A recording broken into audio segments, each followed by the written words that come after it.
Oh, we're getting the grimmest of dark. What is up, everybody? Welcome back to Toast Hammer. Now, eagle-eyed viewers of the channel may have noticed in my last painting video about the Deathwatch kill team, I did not use my favorite tool at all, that being oil and or enamel washes. So I thought, what if we flip the script and try a model only using oil paints as our basis to paint on. So I decided to do this in the style of Blanchitsu, also known as Grimdark painting, which is made very popular by the former GW artist John Blanch, who recently entered his retirement, a very iconic artist in the formative years as Warhammer was kind of defining its visual style.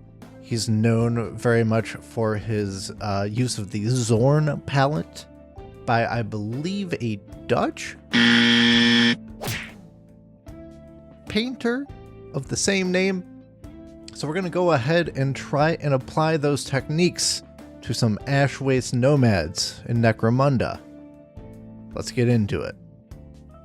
So, the palette or Zorn palette that we'll be using today consists of ochre, red, black, and white, or in this case off-white. I wanted them to still be a little bit sandy at their brightest.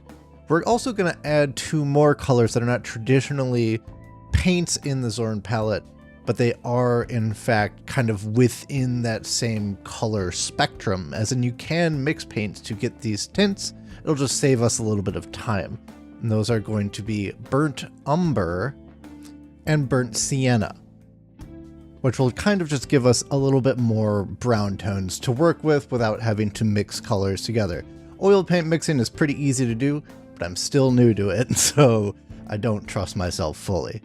So the first step of this process of my oil-only challenge is to immediately break the rules and pick out the metallic colors in acrylic metal paints. Listen, there are technically metallic paints that are oil paints, but they do exactly the same thing as the acrylics do, and there's no kind of benefit to just waiting the extra time for the oil paints to cure, which can take up to like 2 days sometimes. So, yeah, I cheated a little bit. Sue me. But first, we do get started with our base series of washes and colors. And the real big thing I wanted to try experimenting with here is getting some really nice gradients in the robes of these nomads. So I first tried to apply it just using strictly washes over a zenithal prime, but that quickly kind of made me realize that it wasn't going to work exactly the way I wanted it to. It did pull in the recesses nicely, but it was not getting coverage over the areas that I wanted it to get coverage in. So I ended up kind of just watering down these oil paints like normal acrylic paints, except using mineral spirits instead of water to thin them, getting them to the sort of traditional milky consistency. But what this did let me do was have a lot more active working time, since it takes quite a long time for oil paints to fully dry. I was able to manipulate the paints on the model to get some really quite nice transitions that might take a lot longer if you were doing acrylics via sort of glazing or layering or wet blending techniques in the acrylic medium. It can be a lot trickier. Oils are a lot more forgiving in that way. But the rest of the base coats were pretty much just the same as doing acrylics as it ended up being. There was like a little bit more of the pooling depending on how far I thinned them, which was kind of nice, and I was able to get a nice kind of rusty effect over the metals by over thinning a little bit and using more of a wash consistency there and things of that nature. Overall, though, it was a very interesting process, sort of artistically speaking. It's felt more sketch-like, more painterly. It felt more like I was just laying down colors, not specifically because things were a certain color, because it felt like they should be that color. I thought that it might look interesting that specific way. And because of the long kind of active time that oils are manipulatable for, I felt a lot more artistic freedom to kind of experiment and take more chances with those aspects. The one major downside to this method is that if you do think things are in a good spot before proceeding to the next step, it takes a really long time for you to be able to do that.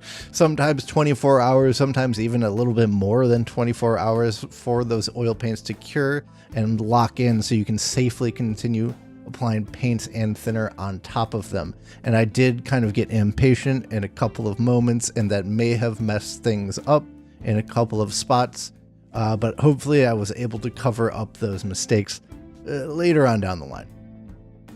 Now, we've been doing a lot of kind of sand tones and brown tones, yellows, a little bit of like rusty reds, and I wanted them to be mostly like more reddish yellow on the bottoms of the gradient of their cloaks, and kind of leading up towards more of like a sandy white color. And I wanted to do this for a very specific reason, which was contrast.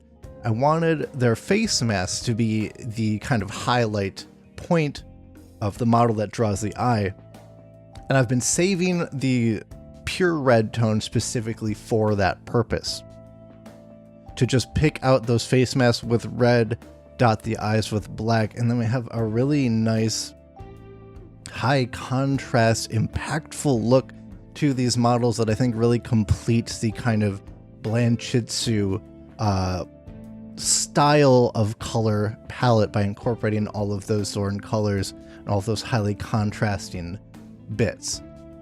And then all we really need to do after that is apply a base rim, and then we're pretty much ready to go. Overall, it's a little bit, well, it's a lot of bit of a messier process, but it's also quite a bit faster in active painting time than I think it is using acrylics to do a similar job. There's a lot less going over of the same spots that I think you need to do to achieve a good looking result with oils versus acrylics. However, the trade-off there is that you do have to wait much, much longer in order to proceed from one step to another with confidence that you won't mess it up by thinning or messing up a previously already painted layer.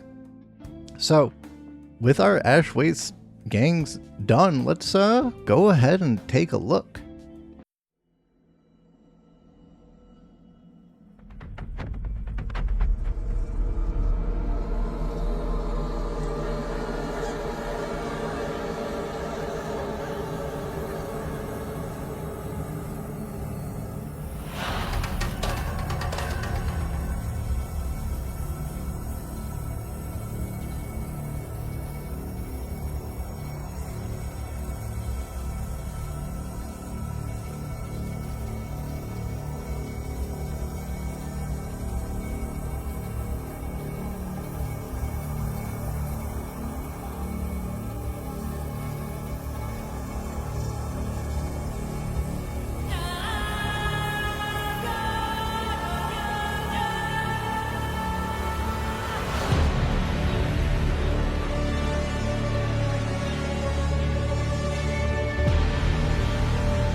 Now, I do very much hope you enjoyed this video. If you did, be sure to hit the like button and let me know in the comments, how do you think this oils only approach turned out? In my opinion, well, are these the best models I've ever painted?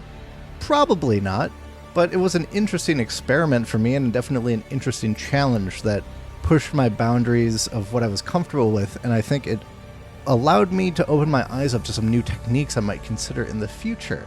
So if you want to see some more, perhaps, oil painting experiments, maybe another iteration on this where I take these learnings and apply them to some more Nomads, because now I have a color scheme for them, I gotta follow the recipe, as it were. Make sure to hit that subscribe button so you don't miss a single video. And until next time, peace.